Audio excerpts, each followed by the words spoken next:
You are listening to the Real Faith Stories Podcast, interviews with people who chose to boldly follow their faith. I'm your host, Brian Robinson. Now, let's meet our guest and hear their story.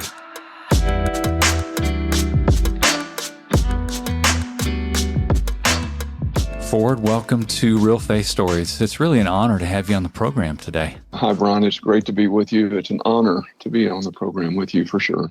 Thank you for having me. Absolutely. Well, there is an incredible story that we're going to dig into today that you shared with me. Before we do that, I'd love for you to share a little about yourself, Ford, and your faith journey. Well, Brian, I was born in Paris, Texas. I graduated from high school there, and I went to school at Texas A&M. When I was in high school, I actually was the co-discipleship leader at our church, and my faith was strong. I went on mission trips and even had conversations with my pastor about things that I believed that the Lord had shown me. And in many of those conversations, he would say to me, God doesn't work that way anymore. And so my denomination didn't really have space for the kinds of things that were happening. But over the next few years, as I went to college at a pretty large level, not totally, but I moved away from that high faith level, which is not unusual, when we go off to college. But then when I was a senior, I met this beautiful young lady who was a freshman, Sandra. We got married when she was a junior. And so I stayed in College Station, Texas to really let her fulfill one of her bucket list dreams, which was to graduate from there. And I ran a local sporting goods store that I had been the assistant manager of when I was in college. I left that store and managed another store. And when I was there at that one, I got a phone call from the bank asking me or letting me know that they were going to close down our screen printer, that they were going bankrupt, and that I needed to find another one that could do the printing on our uniforms and jerseys and things like that. And a couple of days later, they called back and asked would I want to take on the debt of that company and own it myself. And I'd never heard the term due diligence, so I said okay to that. On paper, we probably should not have made it. I actually called my mom about 6 months into it and told her we weren't going to make it. And she told me to go home and pray that night and ask God for direction before I made that decision. And the next morning, woke up with a strategy that we tried. It worked. And over the next 9 years, very successful. Some venture capitalists called. And to make a long story short, over a 16-year period, we became the largest decorated sportswear apparel company in America, documented in America in our category, and some say in the world. With that, there was a lot of pride and arrogance on my part. So the upside is we had a very successful business. I found myself as the CEO of a publicly traded company, which I never had a vision or aspired to do. On the upside, had 3 beautiful daughters during that time, Whitney, Emily, and Quincy. And so they're all a blessing. We now have a son-in-law. Whitney's married to Mark, and we call him our 4th child. He's our son. But on that ride to the top, a lot of arrogance and pride, as I told you. Most of that was based on insecurity. I tell people today, if you show me the most arrogant person in the room, I will show you the most insecure. Some of that had to do with being sexually abused, as a little boy by a female school teacher. But in the end, I ended up doing things I swore I would never do. I was unfaithful to my wife. The good news is God pulled me out of that. I told her what I had done. She forgave me. Started a consulting company. It started growing really fast. I got out of that and then started doing city reaching. While I was doing city reaching, and I was doing business consulting kind of as a one-man show to earn income. One of my clients asked me, when you go into companies or when you've bought and owned companies, because in our first business, our whole strategy early on was to buy broken companies, fix them, turn them around, put a management team in place, and then go buy another one. And so for years, that was my career. And so as I was doing the city reaching, I continued to do business consulting for income. And one of my clients called me in the room one day and asked me, when you've owned companies or consulted with companies, how often do you get these kinds of results? And I said, every time. And he said, then I want to challenge you why you're not using this material to do your city reaching. And I said to him, if the leaders that were following me in this transformation movement, specifically at this point in time was Cincinnati, Ohio, I said, if they really knew who I was, they wouldn't follow me. What does that mean? If they really knew who you were, they wouldn't follow you? Well, at that point, Sandra and I had agreed not to share my story publicly. In other words, if they really knew, that I had cheated on my wife, if they knew that I was sexually abused and had hidden it, at that point, I hadn't even told her that part. If they knew how angry I was, if they knew my history of yelling at policemen and cussing at referees and umpires, and if they knew my passive aggressive behavior, that I didn't even know what that term was. I was raised in a household that was just our lifestyle. but none of them knew that guy. And so my thing was, if these leaders really knew who I really was, if they knew my past, they would never follow me. The president of this company, he encouraged me to bring 30 people into a room, and we gave them all a legal pad. And over a 6-month period, one day a month, just did a leadership brain dump with them around how to use the stuff that we were using in companies, in their own companies and their families, as parents and marriage, whatever. Used a lot of the things that we had really unbelievable success with, but I had just as equally unbelievable failures. And so at the end of that, they asked me to do it again, and we did it again, then again. And eventually that someone came and said, can I help you build a PowerPoint and put a manual together? And that turned into something called, years ago, this was not a term everybody used, but we called it transformational leadership. There's a lot of them out there now. So we call ours now TL. And I believe God told me in the summer, actually June of 2000, that if I would let him have this and keep my name off of it and just go about his business, that he would take it global. And Brian, he's done that. This training now is used in cities and countries and businesses and even governments globally. And we don't talk about that much except to give God the honor and the glory, because we've never, we really never done a lot of marketing or promoting like we did in that old business. I know how to do that. And I show other people how to do it. We just never really done it for this. And God has been faithful. And so now we have a number of people that have joined us. And so we now get to continue doing the consulting, and we get to do it far beyond just businesses and far beyond just in the United States. So praise God. Absolutely. There's an element here that keeps cropping up in my mind as you're sharing your story, and that is the ability to hear. There is something that you've developed, it sounds like, with respect to hearing God's direction. Can you share a little bit about that, Ford? When I was at my lowest point of brokenness, I was holding a gun in my hand. I was driving to the bridge of the river. I was trying to figure out, how could I kill myself and people not know it was suicide. I believed that the call that God had given me 2 different times in my life, I had said no to. I now thought, well, what if he wanted me to do something I couldn't now because I'm useless? I've wasted it by doing these things that I swore I would never do. And in the very depths of that, I actually took on the role as the spiritual gifts pastor at our church. And so I tell people, if you Google the word, CEO, leader, hypocrite, my name would probably pop up.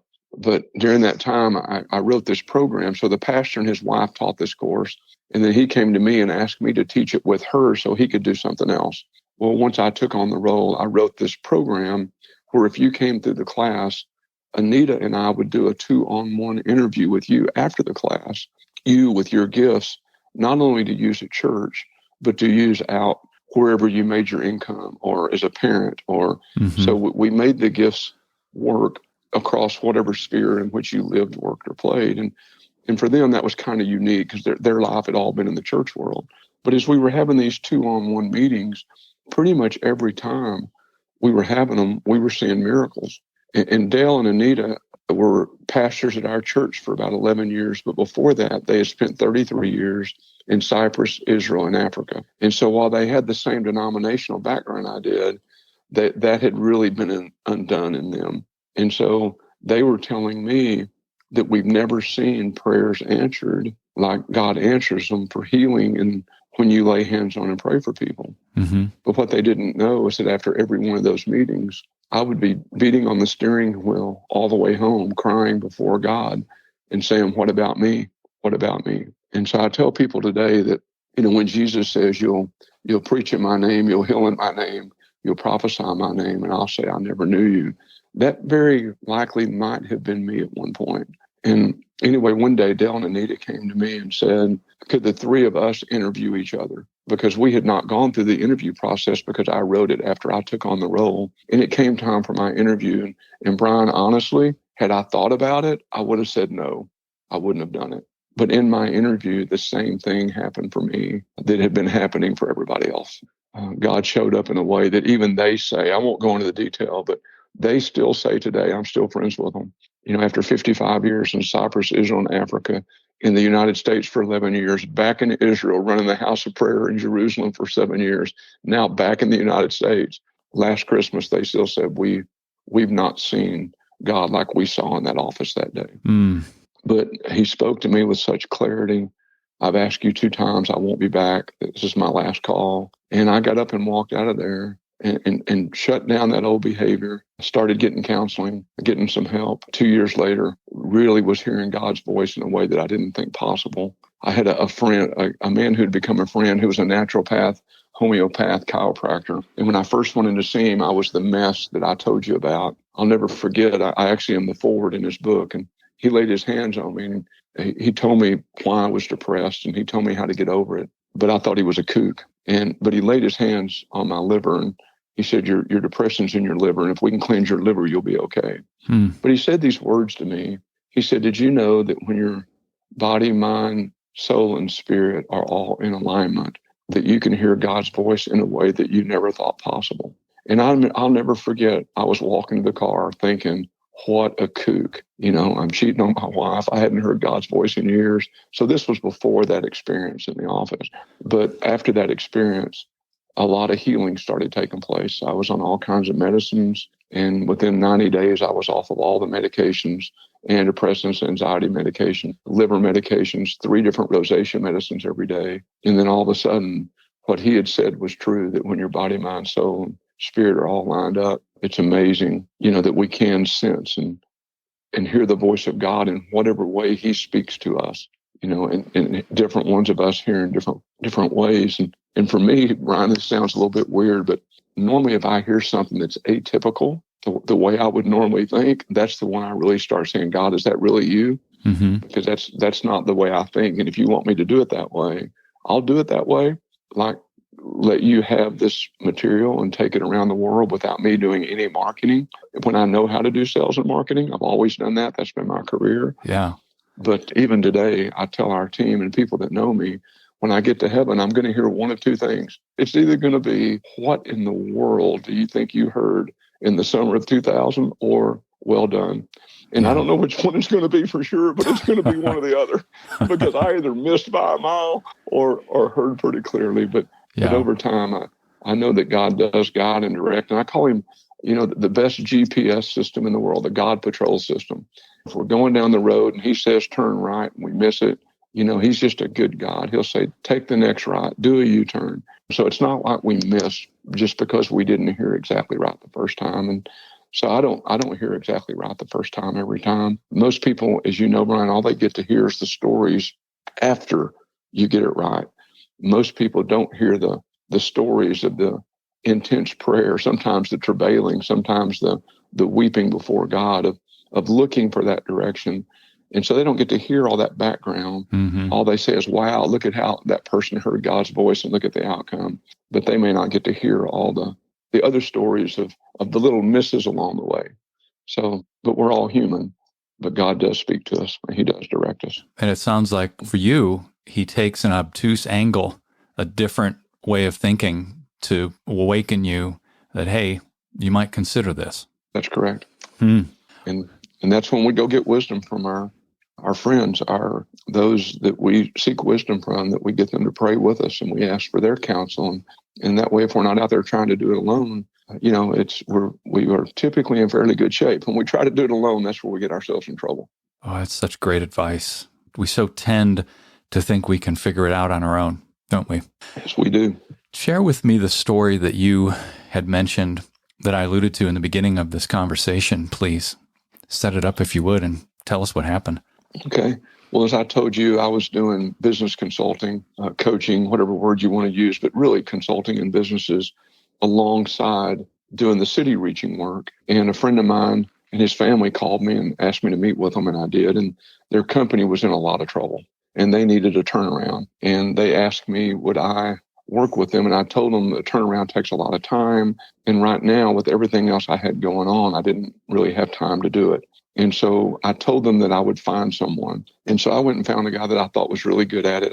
I got the contract signed, and I went and met with the 2 brothers and the dad. And we were at breakfast, and I was explaining it to them. And during that, the dad, who was much older, teared up, and he looked at me, and I wish I had his accent so I could make it clear. But he said, Mr. Ford, is there any chance we could talk you into doing this for us? And my heart sank. And then one of the brothers looked at me and he said, Ford, we were talking this morning. We just have a question for you. Have you prayed about this? And in all my humble arrogance, I said, come on, man, I pray about everything. And then, boom, the Spirit just wiped me out right there in that restaurant. And I started crying. I said, but I hadn't prayed about this. I just assumed I didn't have time. And like the Lord just spoke right there at the table, I'll make the time, you serve this family. And through the tears, I told them, I think God just told me to do it. Well, we went back to their office and they got a phone call from the bank. And the bank told them that they wanted them to use their turnaround experts, and that if they didn't use their turnaround experts, that they would take their keys, they would close them down in 7 weeks. And so they hung up and they talked to me and said, what would you do? I said, I would use their guys, because 7 weeks, this is going to be near impossible. They picked up the phone, called the bank back and said, we've made our decision. We're going to use Ford Taylor as the turnaround guy. And I looked at him, I said, I'm not a very good counsel to you guys if I just told you what to do and you didn't listen. And I said, it's okay. So we called a meeting with the family, and I told the family, it'll take a miracle. I've turned a lot of companies around. This one is near impossible in 7 weeks. And so I'll make a deal with you. I'll give it a shot if you'll make a commitment that every one of you will be on your knees every day asking God for wisdom like we've never had before. And they agreed to do that. And that's what happened. We went in, we showed them, how we're going to do this. I didn't have time to teach them how to do it, which is what I like to do when I consult, because we only had 7 weeks. I laid out what the game plan was, started evaluating all of their numbers, realized that they were selling product far below the cost to make it. I basically stepped in as the interim CEO, and I gave them 3 days a month. And I said, guys, the only way I can do this is to really have you guys implement. I'm not a guy who likes to tell people what to do. I like to teach people what to do. But right now, I'm just going to have to tell you, and we're just going to have to go for it. Then I asked them if they could get us a meeting with their largest client. And this is a huge client. If I said the name, pretty much everybody would know who it is. And on the way we were driving to this client, I asked the CFO and the two brothers, do you trust me? And they said yes, because they wanted to know what I was going to do. And I said, if you trust me, I'm going to ask you not to make me tell you. And they said, okay. I said, because you aren't going to be happy.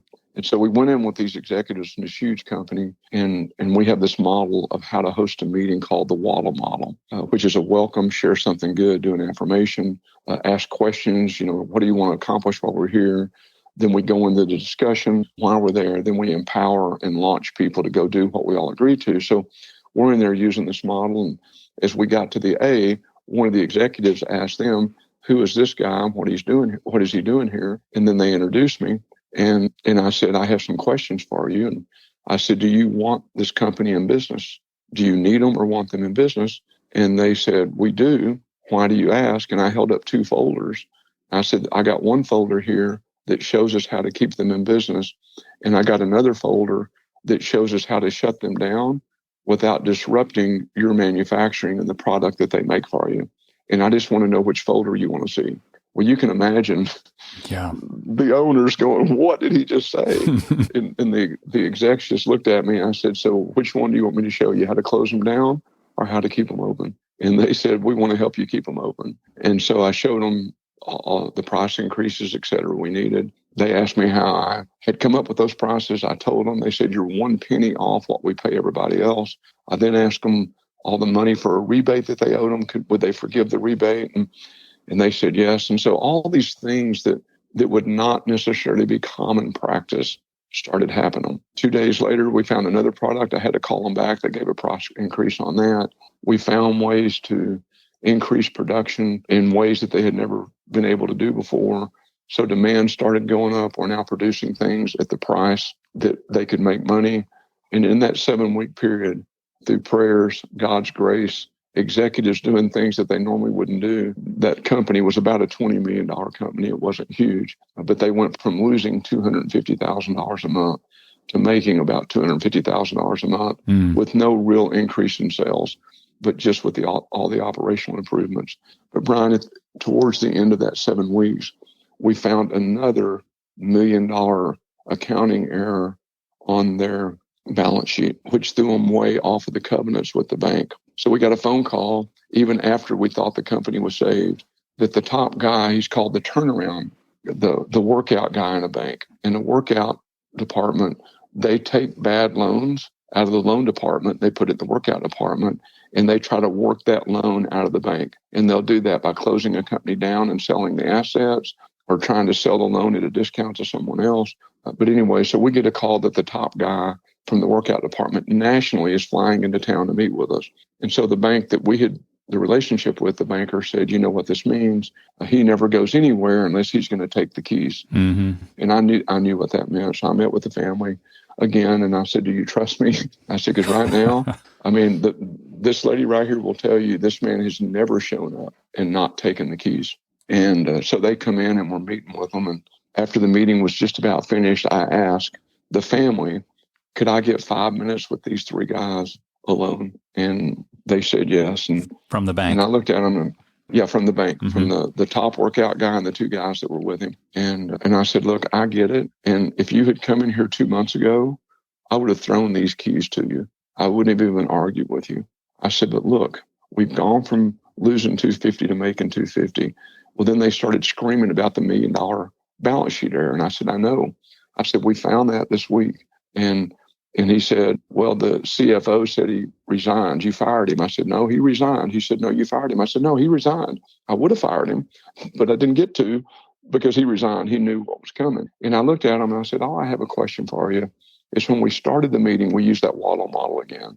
You know, you've got 3 kids, you've got 2 kids, you've got 4. You know, we're all hunters and fishermen, and you know we got some of the same hobbies, and we learned that in that first 20 minutes together. And I said, just a question: if someone were here like you, meeting with you like me, I said, and you knew that you had just the company was saved, you knew it was going to make it, and they asked you for the keys. Now you've all got families. There's 350 families out there on that floor that won't have jobs if you take these keys. I said, I'm going to give you the key, but I'm going to ask you to reconsider because we have fixed the company.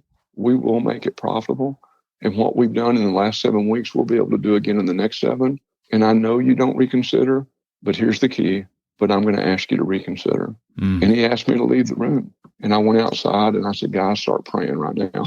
And we went back in and they gave the keys back to us. Wow. And again, if you know anything about turnarounds and workout departments, those kinds of things just don't normally happen. So it really was wisdom and miracle after miracle. But my favorite part, Brian, of the story is during the middle of it, the CEO came to me and he was livid, you know, the biggest owner.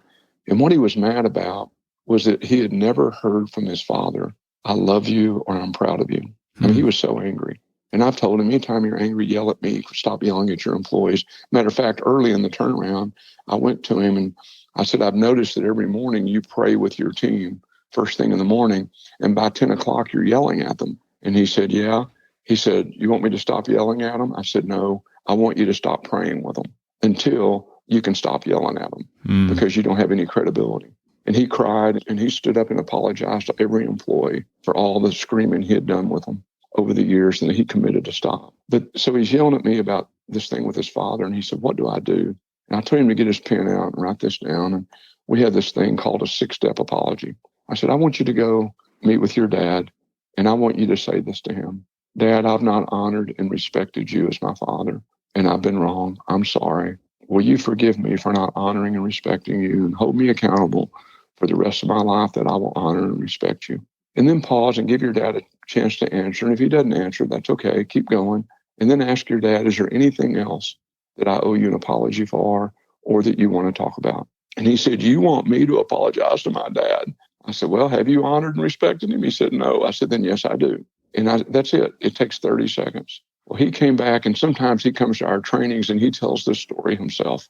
And he said, I got on my knees with my dad and I did what you asked me to do. I looked at him and I said, I've not honored and respected you, and I've been wrong, and I'm sorry. Will you, or one day when you can, forgive me for not honoring and respecting you and hold me accountable? And he said, Dad, is there anything else? And he paints this picture. He shared how his dad took his hands and put it on the back of his head and laid his head in his lap and caressed the back of his head. And for the first time in his life, his dad said to him, I love you. I'm so proud of you. At the next board meeting, the dad came and he went around the room and he told every sibling, every child, how much he loved them and how proud he was of them. And so, Brian, people ask me in my careers, as we've done turnarounds and helped businesses, whatever it is, cities, what's the most important? That they made money or that the family got restored? And I just say, does it have to be either or? Why can't it be both? Why does it always either have to be transactional or relational? Why can't it be both? And as you know, we wrote a book called Relational, but why can't it be both? But for me, if I had to choose, the story about the dad, for me, is far more important than the story about the making money. But I do know that when God shows up, that we do have wisdom, we do have favor that he gives us. Things do happen that don't normally, they're not common practice. And sometimes that makes us look really smart, but deep down, we really know who's giving us the answers. And as long as we can stay in that posture, it is amazing how much God will speak in ways that sometimes we may not even realize it's him speaking. The 2 times you shared in the story, the question you asked, do you trust me? I'm thinking back to the moment you held up those 2 folders. You said, I'm going to do something, but I'm not going to tell you what I'm going to do. That idea to hold up those 2 folders and give those 2 options to their biggest client, how did that idea come to you, Ford? Well, the one thing I've learned over the years, I'm going to say it this way. It's going to be a little bit different than the track we're on, but smart people like doing business with smart people. And I've watched so many businesses, give their product away to big companies on the hopes that they'll get more business at a higher profit margin. Now, I've had this conversation even with Alice Walton years ago, Sam Walton's daughter at Walmart, with the C-suite of Walmart. And so I know that companies know you have to make money to stay in business. And I knew that they would know that this company was selling the product too cheap.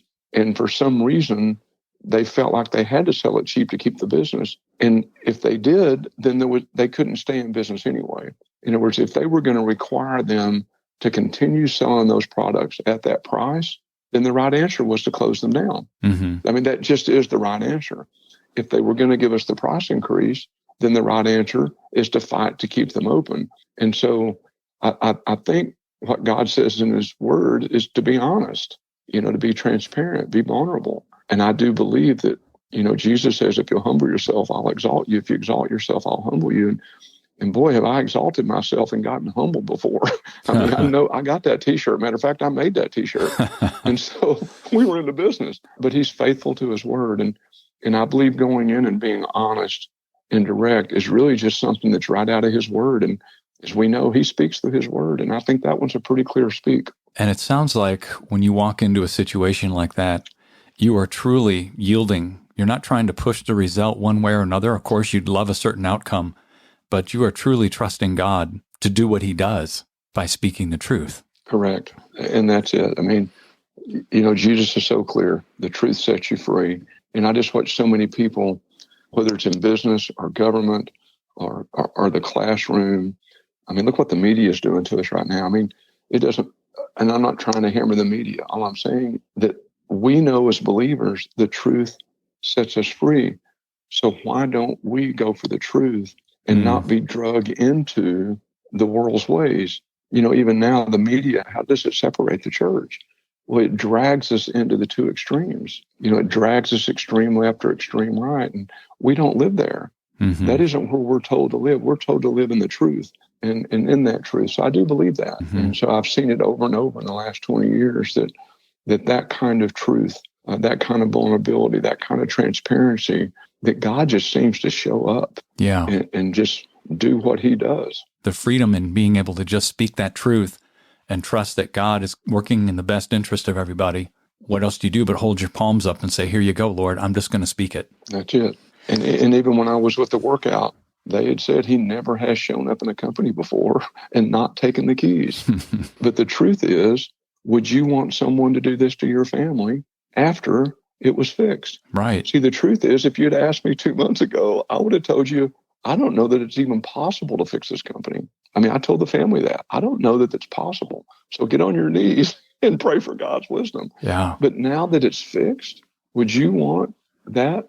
Because the reality is the company was worth more closed than it was open to the bank. They could have sold the assets and gotten all their money back. And they knew that. Yet still, the truth is God still pricks hearts, even in people who might not know him. Yeah. He still can prick their heart.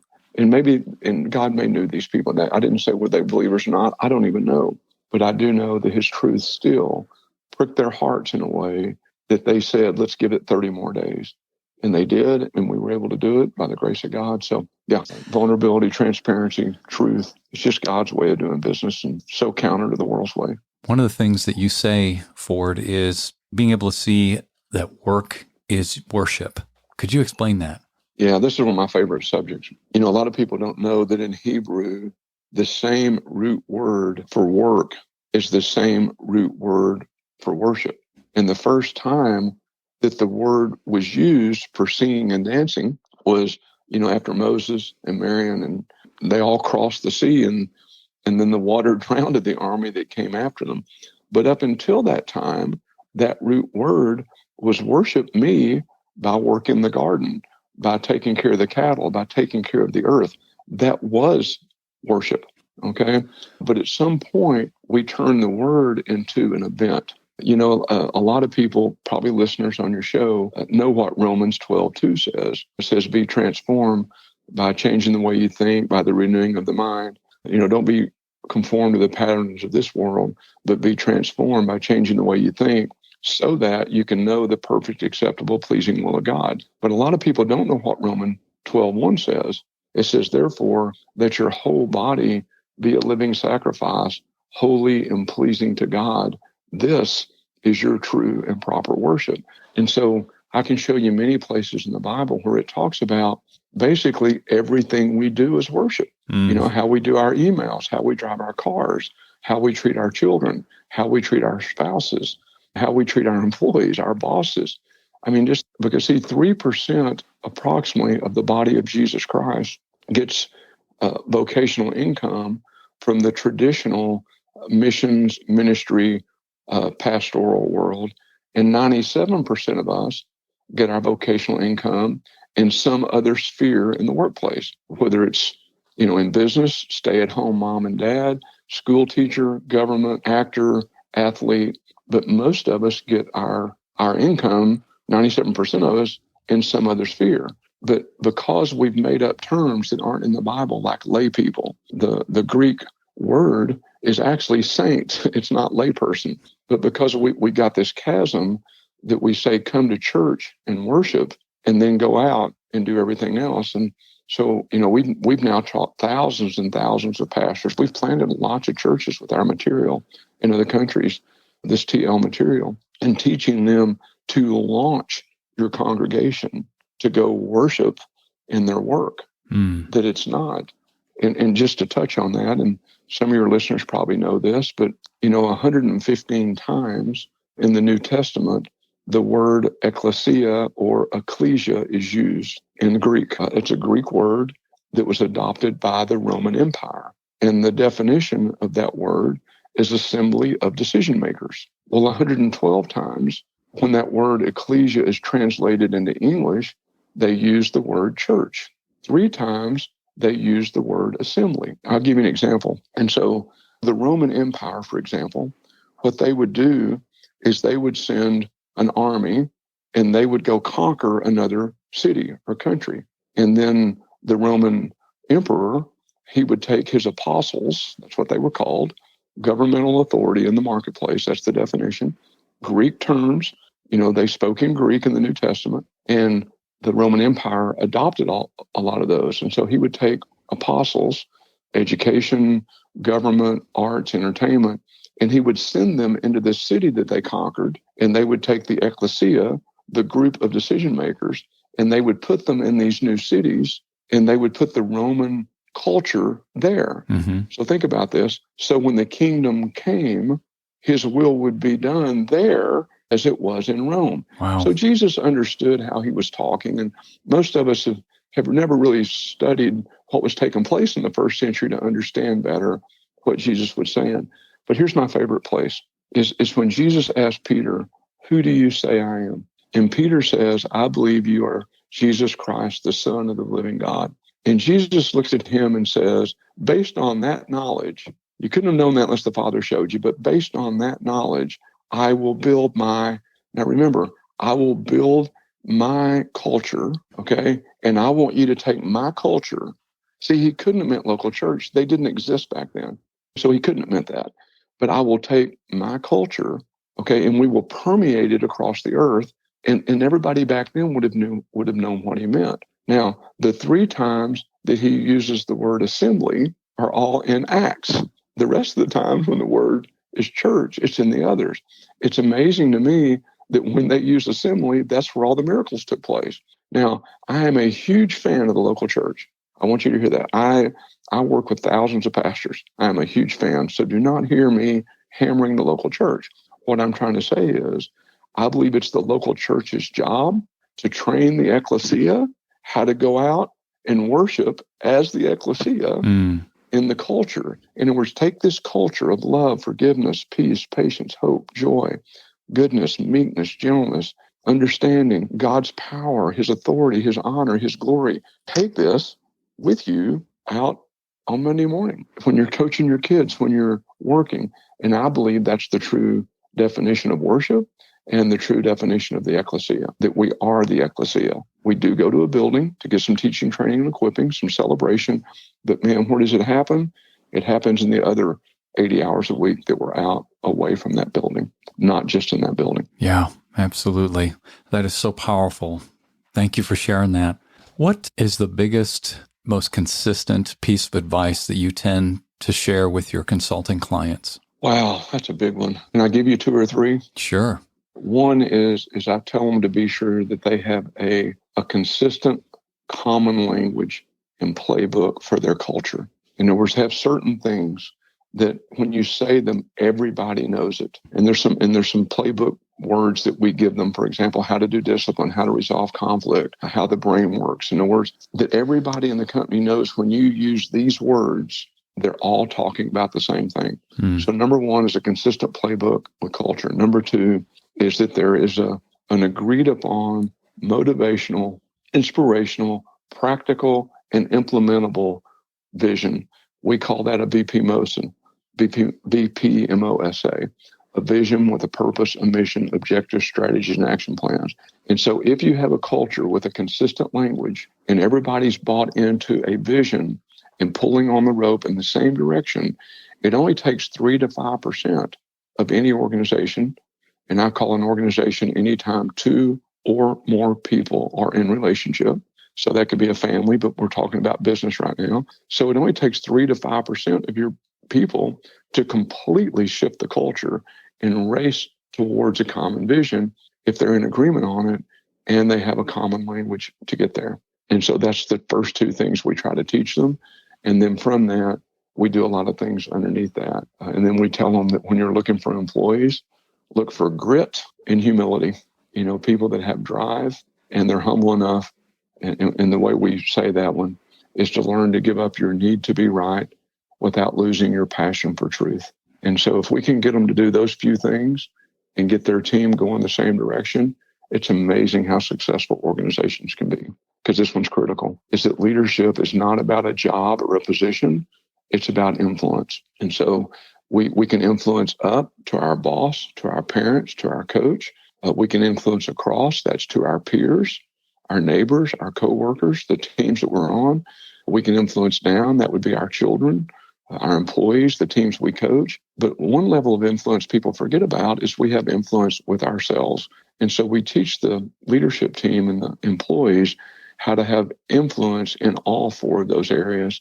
And then on this podcast, we can talk about the 5th one. We have influence with God. And when we understand that leadership is about influence, it's not about control. It's not about authority. It's about responsibility. Now, everybody in the organization can take on their role as a leader, as an influencer, no matter where they are within that organization. How do you scan somebody for grit and humility? Well, one of the things that we do is we actually show the organizations how to hire the right people so they don't have as many problems on the back end. And that's too long to get into on right now. Sure. But once we show them that, we say, okay, now that we know that's who you want, let us show you how to write interview questions that people have not been trained in high school or college how to answer. So we invert the questions to where, people really can't get out of them without answering them honestly. And so we position the questions to find out, do they have grit? Did you ever play sports? Did you ever quit a sports team? What caused you to quit? So little things. Were you ever in a relationship that you walked out on? In other words, and there's nothing wrong if the answer is yes, I quit, but let's find out why you quit. Well, it was a sports injury. Well, if you had an injury, that doesn't mean you don't have grit. That means you got injured. Sure. So we ask questions in a way to find out. We'll say, was there ever a time in your life that you didn't tell the truth? And if they say, no, never was a time, we're pretty sure they're not honest. Because what we want to find out is, how did you deal with it? Not that you did it, but how did you deal with it? Did you humble yourself? How would you deal with it next time? And so we just ask very specific questions because, it's hard to do a personality profile to find those things out. As we finish up here, is there any final thought you'd like to share with our listeners? Yeah, if by some chance you happen to be in a tough spot right now, with COVID and shutdowns and all the confusion, your relationships are far more important than money. They're more important than being right. Your life is important. If you're thinking that it's not worth it anymore, go get some help. I've been there. I've had the gun in my hand. God can pull you out of this. You are not alone. You're not the only one who's been there. Don't be afraid to go ask for help. If people tell you find Jesus and pull your bootstraps up, that just means they don't understand. That means they've not been where you've been, and don't be mad at them. Don't be separated from your friends and family over where the virus came from, whether to take the shot or not. Don't let those things separate you. Those relationships can't be replaced. You can replace money. You can replace houses, but don't let the media, don't let the social media, don't let the government pull you away from your loved ones. Just don't do it. Stay in the game. The thing I share on my podcast is that we have to learn to love, influence, and transform. I call it let's get lit. Learn to forgive, learn to love. Your influence goes up, and stay in those relationships. They are super valuable. How can people find out more about you, Ford? Well, we have a number of different places. We have a consulting company that the website is called transformlead.com. Last year when COVID shut us down, for the first time, I built a personal website and started doing podcasts because people were saying, we still want to hear from you, but we couldn't travel to them. That's called FordTaylorTalks.com. And then we have an online platform where people can get our training. That's called TL, like Transformational Leadership, TLOndemand.com. And then the most recent book that we get told a lot that from a lot of people it helps is called Relational Leadership. It talks about when relationships and transactions collide, but it's RELACTIONAL, relational, which in hard copy as well as audio. So that's just a few ways to get to us or find out more about the material in any way that we might be able to help people. Sounds great. As we finish here, could you please pray for our listeners, Ford? Absolutely. Thanks. Father, we love you. We worship you. We honor you. Jesus, we adore you. We exalt your name, Jesus, Jesus, Jesus, Yeshua, Yeshua, Yeshua, above all names. Father, that the breath of your spirit would blow across the airways right now, and that every person listening would get whatever message today that you wanted to get, that it would come straight from your throne room, a word of encouragement, of wisdom, of counsel, whatever it is, that each person would have their own designed message, that they know that it came straight from you, that they would only hear what you wanted them to hear today. Father, thank you for making each one of us, each one of your children. Thank you for making us your children. Continue to teach us to love and forgive unconditionally. Give us the courage to be humble, the humility to be courageous. Fill us with your wisdom, discernment, knowledge, and understanding. Give us an insatiable thirst, an uncontrollable hunger for you, your word, and your ways, that we truly would be walking, breathing instruments of your love, grace, mercy, truth, justice, and righteousness. Change us any way you want. Wash us clean of every sin. Let us be the answer to your prayer, Jesus, that we could walk together with others and show others how to walk together as one, as you and the Father are one, and the world would know that he sent you and that you sent us, and that every day this week, that each one of us might be the answer to someone else's prayer, that we would be the miracle that you would use in someone else's life to draw them closer to you or to find your son. And somehow, as we lay our heads down tonight, that Jesus, we might be just a little bit more like you than we were this morning. And tomorrow morning, wake up a little bit more like you than we are tonight. And Father, I ask your special blessing on Brian and his family as he does this work, as they walk together in unity as a family in his work, in his ministry. Because you say in that place, you command your blessing. And I ask that you continue to command your blessing in every way, physically, emotionally, mentally, spiritually, financially, relationally, in every way. Thank you for hearing every prayer. We love you, we worship you, we honor you.